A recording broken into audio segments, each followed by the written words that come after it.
ओम नमो भगवते वासुदेवाय नमः। हरिवंश पर्व 49वां अध्याय।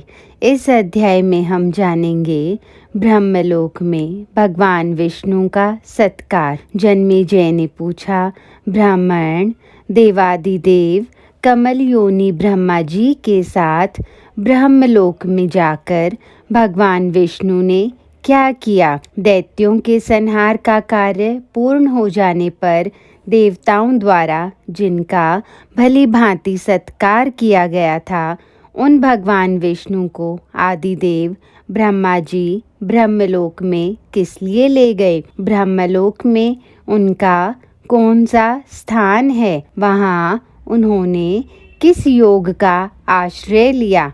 अथवा उन भूत भावन सर्वव्यापी श्री हरि ने किस नियम को धारण किया? वहाँ रहते हुए भगवान विष्णु की विपुल संपत्ति को, जिसकी देवता, असुर और मनुष्य सभी पूजा करते हैं, यह सारा विशाल जगत कैसे पाता है? ग्रीष्म ऋतु के अंत में आषाढ़ मास की शुक्ला एकादशी को भगवान कैसे शयन करते हैं?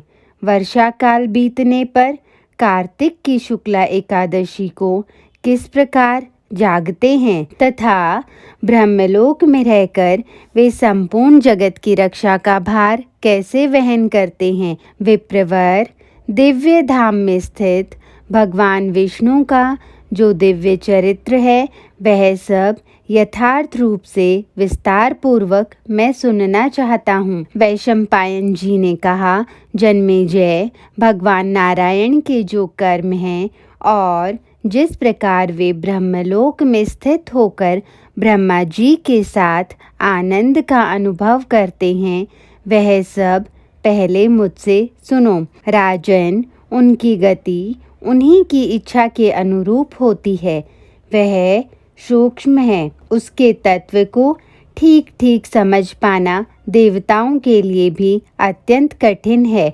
इस समय मैं भगवान के जिस चरित्र का वर्णन करने जा रहा हूँ, उसे तुम मेरे कथन अनुसार सुनो। ये श्री नारायण देव सर्वलोक में हैं और ये तीनों लोक भी इन्हीं के स्वरूप अर्थात विष्णु में हैं।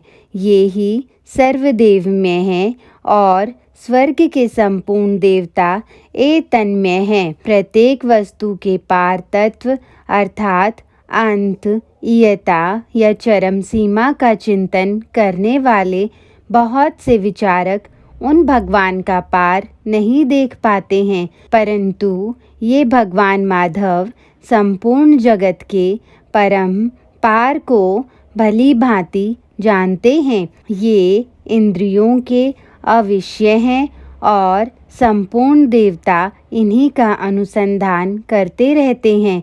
इन्हीं भगवान विष्णु का उस समय ब्रह्मलोक में घटित हुआ जो प्राचीन वृतांत है, उसे सुनो। उन भगवान विष्णु ने ब्रह्मलोक में जाकर पितामह के निवास स्थान का दर्शन करके वेदोक्त विधि से वहाँ के समस्त ऋषियों को प्रणाम किया। उन महातेजस्वी श्री हरि ने पूर्वाहन काल की क्रिया पूर्ण करके प्रातः सवन के समय महर्षियों की दी हुई आहुति ग्रहण करने वाले अग्निदेव का दर्शन करके उन्हें प्रणाम किया। उन्होंने वहाँ अपने ही दूसरे विग्रह को विराजमान देखा, जिसका यज्ञों में महर्षि गण घी की आहुतियों द्वारा यजन कर रहे थे और जो प्राप्त हुए यज्ञ भाग को स्वयं ही ग्रहण कर रहा था। उन अचिंत्य स्वरूप भगवान ने ब्रह्मतेज से संपन्न एवं वंदनीय ऋषियों को प्रणाम करके उस सनातन ब्रह्मलोक में घूमना आरंभ किया। उन्होंने वहाँ यज्ञों में स्थापित किए गए बहुत से ऊंचे ऊंचे यूपों अर्थात यज्ञ स्तंभों को देखा, जो सिरे पर काठ के बने हुए छल्लों से विभूषित थे। ब्रह्म ऋषियों ने उनमें सैकड़ों प्रकार के चिन्ह अंकित किए थे। वे घी की आहुतियों से प्रकट हुए धूम की सुगंध लेते, ब्राह्मणों द्वारा उच्चारित वेद मंत्रों को सुनते और यज्ञों द्वारा होती हुई अपनी ही आराधना को देखते हुए वहां सब और विचरने लगे। जो यज्ञ मंडप में सदस्य रूप से विराजमान थे, वे सब देवता और ऋषि हाथों में पवित्री धारण करके अर्घ देने के लिए दोनों भुजाएं ऊपर उठाकर उन भगवान के विषय में परस्पर इस प्रकार कह रहे थे। देवताओं में जो भी शक्ति सामर्थ्य आदि है, वह सब उन्हें भगवान जनार्दन से ही प्राप्त हुआ है। देवताओं से भी जो कुछ प्राप्त होता है, उसे भगवान मधुसूदन का ही प्रसाद समझो। संसार के मनुष्य विद्वानों के मुख से जिस जगत को अग्नि और सोम का कार्य जानते हैं, उसके कारणभूत वे सोम और अग्नि तथा यह कार्यभूत जगत भी सनातन विष्णु रूप ही है। यह बात तुम्हें भी विदित है।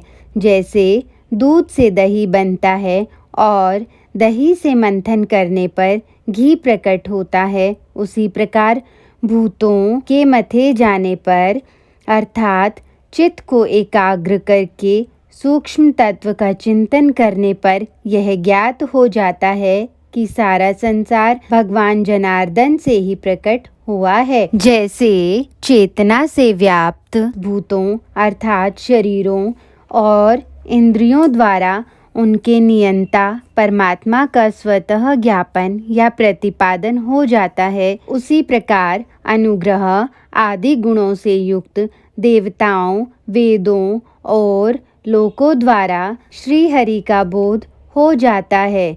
जैसे भूतल पर देहधारी प्राणियों को जो देह और इंद्रियों की प्राप्ति हुई है, उनका संबंध पार्थिव भूतों से है, उसी प्रकार स्वर्गलोक में देवताओं को जो बल और ऐश्वर्य प्राप्त हुए हैं, उनका संबंध भगवान विष्णु से ही है। ये भगवान विष्णु ही यज्ञ करने वाले यजमानों को उनके यज्ञों का फल प्रदान करते हैं।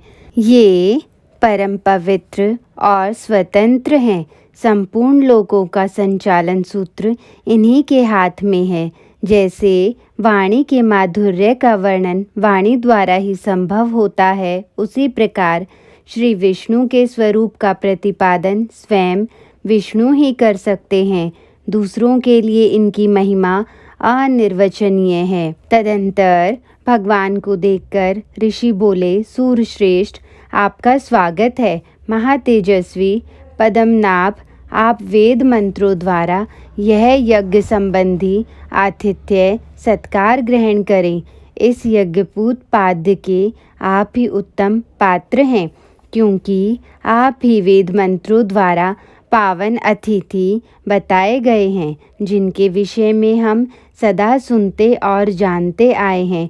उन्हीं का आज प्रत्यक्ष दर्शन हुआ। यह हमारे लिए सौभाग्य की बात है। आप सर्वव्यापी श्री हरि जब युद्ध के लिए चले गए थे, तब हमारे यज्ञ कर्म ठीक तरह से हो नहीं पाते थे।